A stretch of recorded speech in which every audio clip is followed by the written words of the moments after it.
మహాగణాధిపతయే నమః. ఓం గురుభ్యో నమః.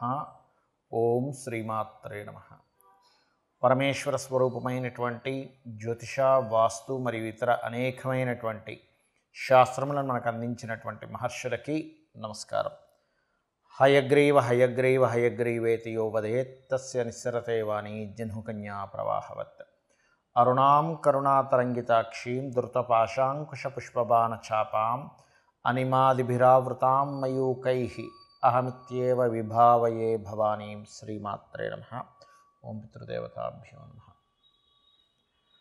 మనం ఈరోజు చెప్పుకోబోయేటువంటి టాపిక్ ఏమిటి అంటే 12 లగ్నాల వారు ఏ విషయాల పట్ల జాగ్రత్త వహించాలి, ఏ ఉపాసన చేసుకోవాలి, ఏ విషయాల వల్ల వీళ్ళకి కలిసి వచ్చే ఆస్కారం అధికంగా ఉంది అనే విషయాలు మనం ఇప్పుడు తెలుసుకుందాం. ఒకవేళ లగ్నం తెలియలేదు మీకు, రాశి చూసుకోవచ్చు. అంటే మేషరాశి, మాది మేషరాశిలో అశ్విని, భరణి, కృత్తిక, ఒకటో పాదం కూడా ఇదే వర్తిస్తుంది అంటే ఇదే వర్తిస్తుంది. అయితే ఫస్ట్ ప్రిఫరెన్స్ లగ్నానికి ఇవ్వండి, సెకండ్ ప్రిఫరెన్స్ రాశికి ఇవ్వండి లగ్నం తెలియని పక్షంలో. బికాజ్ ఆఫ్ మనిషి యొక్క మనస్సు కాబట్టి సెకండ్ ప్రిఫరెన్స్ దానికి ఇవ్వచ్చు, అందులో ఎటువంటి దోషం లేదు. అయితే దీనికి సంబంధించినటువంటిది ఇది మీరు పలానా లగ్నంలో లేదా రాశిలో పుట్టినందుకు ఇవి చెప్తున్నా. బట్ మీ పర్సనల్ చార్ట్ బట్టి కొన్ని కండిషన్స్ ఉంటాయి, అది నేను మీకు వీడియో ఆఖరిలో చెప్తాను. వీడియో ఆఖరి వరకు చూసినట్లయితే మీకు పరిపూర్ణంగా తెలుస్తుంది. ఇప్పుడు ఒక్కొక్క లగ్నం గురించి మనం తెలుసుకుందాం. కన్యా లగ్నము, కన్యా రాశి. కన్యా లగ్నంలో జన్మించారు మీరు, స్ట్రైట్ అవే కన్యా లగ్నం నుంచి మీరు చూసుకోవచ్చు. అలా కాదండి నాకు లగ్నం తెలియదు, కేవలం కన్యా రాశిని మాత్రమే మా వాళ్ళు చెప్పారు, అందులో పలానా నక్షత్రం అండి అంటూ ఉంటారు. అంటే ఏమిటి, మీరు గనక కన్యా రాశిలో ఉత్తర 2, 3, 4 పాదాల్లో జన్మించిన, హస్త నక్షత్రంలో జన్మించిన, చిత్త 1, 2 పాదాల్లో జన్మించిన, మీరు మొట్టమొదటిగా చేయవలసింది ఏమిటంటే ఉత్తరా నక్షత్రంలో జన్మిస్తే నిద్రలేచిన వెంటనే సూర్యభగవానుని లేదా పరమేశ్వరుని ధ్యానం చేస్తూ నిద్రలేవండి. మీ లైఫ్ ఎంత బాగుంటుందో మీరే చూడండి. అంటే ఇక్కడ ఏమిటంటే లింక్ ఏమిటంటే మనం ఏదైతే నామస్మరణతో మన యొక్క లైఫ్ని ప్రారంభిస్తామో, ఉదయం నిద్రలేచిన వెంటనే ఆ రోజు ప్రారంభిస్తామో, ఆ రోజు అంతా కూడా ఆ దేవత మనల్ని మన లైఫ్ డెసిషన్స్, మన మనసుని అదుపులో ఉంచేలాగా పరిపరి విధాలుగా వెళ్లకుండా పట్టుకుంటుందన్నమాట అది. అలాగే ఎందుకంటే మన లైఫ్ అంతా కూడా దేని మీద ఆధారపడి ఉంది అంటే మన మనసు పరిపరి విధాలుగా పరిగెట్టడం వల్లే మనకి ఇబ్బంది అనేటువంటిది వస్తూ ఉంటుంది. అదేవిధంగా హస్త నక్షత్రం వారు అమ్మవారి యొక్క రాజరాజేశ్వరి అమ్మవారి యొక్క నామస్మరణతోని ఓం రాజరాజేశ్వరి నమః అనేటువంటిది, చిత్తా నక్షత్రం వారు స్కందుని నామంతో లేదా నరసింహస్వామి యొక్క నామంతో మీరు నిద్రలేచి ధ్యానం చేసుకోవడం ద్వారా మీ లైఫ్ అనేటువంటిది బాగుంటుంది.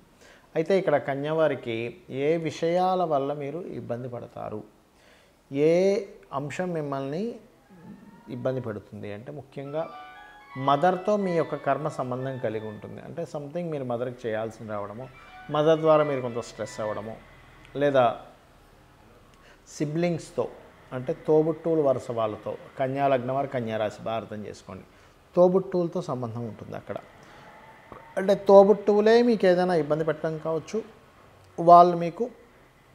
వాళ్ళకి మీరు ఏదైనా సెట్ చేయాల్సిన విషయం కావచ్చు. ఇది పర్టికులర్గా కనెక్ట్ అయి ఉంటుంది, ఇది గుర్తుపెట్టుకోండి. ఈ యొక్క కన్యా లగ్నం వారు కన్యా రాశి వారు ఇది గుర్తుపెట్టుకోండి.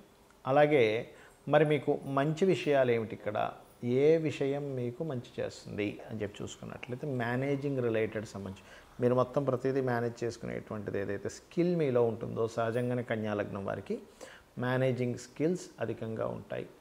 ఎప్పుడైతే మేనేజింగ్ స్కిల్స్ లగ్నము అంటారు దీన్ని, మీరు ఎంత బాగా అంటే మీ యొక్క జాబ్లో కావచ్చు, బయట కావచ్చు చేస్తుంటారు, అదే మిమ్మల్ని రక్షిస్తుంది, గుర్తుపెట్టుకోండి. అలాగే మరొకటి ఏంటంటే ఒక సమస్యని క్లియర్ చేయడము, దీనికోసమే పుట్టామా అన్నట్టు అనిపిస్తూ ఉంటుంది. ఎందుకంటే శనికి 5, 6 ఆధిపత్యం వచ్చింది మీ లైఫ్లో. ముఖ్యంగా మీ యొక్క లైఫ్లో వివాహం చేసుకోవడమే ముఖ్యంగా లైఫ్ని ఎక్కువగా టర్న్ చేస్తుంది మీ లైఫ్లో. సో ఇక్కడ ఏంటంటే మీరు ఈ యొక్క కర్మల నుంచి విముక్తి పొందాలన్నా, ఎందుకంటే మీ ఆలోచనలు, మీరు చేసే నిర్ణయాలు ఇవన్నీ కూడా మీ కర్మ తీరడం, ఇవన్నీ కూడా మీ సంతానంతో కూడా కనెక్ట్ అయి ఉంటుందండి. ఎప్పుడైతే సంతానం కలిగిందో మీకు అక్కడి నుంచి మీ ప్యాటర్న్ వేరే రకంగా వెళ్తూ ఉంటుంది. బట్ మీరు ఎంత వెంకటేశ్వర స్వామి యొక్క నామస్మరణ చేస్తారో మీరు ఈ యొక్క కర్మల నుంచి బయటపడడం జరుగుతుంది. అంటే నిత్యము వెంకటేశ్వర స్వామి స్తోత్రాలు చేసుకోండి, అన్ని విధాలా బాగుంటుంది. ఇప్పటి వరకు మనం ఏదైతే చెప్పుకున్నామో మీది గనక పలానా లగ్నం అయితే పలానా విషయాలు జాగ్రత్తగా ఉండండి అని, పలానా ఉపాసన చేయండి అని, లేకపోతే పలానా విషయాలు మీకు అందిపుచ్చుకుంటారని, మీ లైఫ్లో ఈ విషయాల్లో బాగుంటుంది మనం ఏవైతే చెప్పుకున్నామో ఇవన్నీ కూడా మీ లగ్నం బేస్ చేసుకొని దీన్ని స్థిరంగా ఉండేటువంటి కారకత్వాలు అంటారు.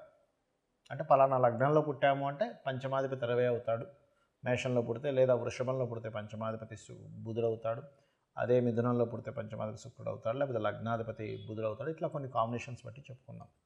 మరి పర్సనల్ చార్ట్లో ఇది ఏమైనా మార్పు వస్తుందా అంటే ఖచ్చితంగా పర్సనల్ చార్ట్ దగ్గరికి వచ్చేసరికి మార్పు వస్తుంది. ఎలాగా అంటే చెప్తాను చూడండి. ఇప్పుడు టీటీ ఇంజెక్షన్ ఉంది. టీటీ ఇంజెక్షన్ ఏదైనా సెప్టిక్ అయితే వేస్తారు.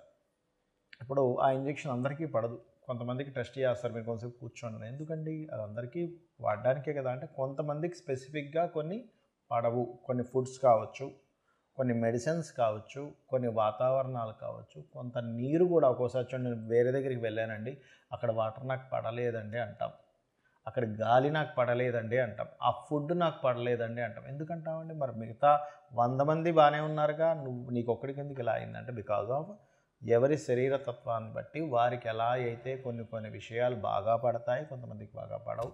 అదేవిధంగా సబ్జెక్ట్స్ కూడా చూడండి, 40 మంది పిల్లల్ని కూర్చోబెట్టి టీచర్ చెప్తా, అందులో ఒకరికి అద్భుతంగా అర్థమవుతుంది, కొంతమందికి అసలు సబ్జెక్ట్ అర్థం కాదు. ఎందుకు? మరి అందరికీ ఒకలాగే చెప్పింది కదా టీచర్ అంటే బికాజ్ ఆఫ్ వాళ్ళకున్నటువంటి అవగాహన, వాళ్ళకున్న ఇంట్రెస్ట్, ఇవన్నీ మనం బేరేజ్ చేసుకుంటాం. అంటే పర్సనల్గా ఉండే వాళ్ళ తెలివితేటలు కానీ వాళ్ళకుండే శరీర తత్వాన్ని బట్టి వాళ్ళకి తెలుస్తూ ఉంటుంది. అలాగే మీ జన్మజాతకంలో ఉండే కాంబినేషన్స్ ఇప్పుడు నేను చెప్పినవి ఏవైతే ఉన్నాయో కొంతవరకు అది మారుస్తూ ఉంటుంది. అంటే ఉదాహరణకి నేను మీకు మేషలగ్నం వారికి అప్పుల విషయంలోనే మెయిన్గా జాగ్రత్తగా ఉండాలని చెప్పాను. కానీ వారి జన్మజాతకంలో కొంచెం బుధుడు బాగున్నాడు అనుకోండి, అప్పుడు అంత ప్రమాదం రాదు. లేదా బుధుడు ఇంకా పాడైపోయాడు ఉదాహరణకి, అప్పుడు ఇంకా ఎక్కువ ప్రభావం వస్తుంది. సో ఇలాంటివి చూసుకోవాలి. అంటే ఏమిటి?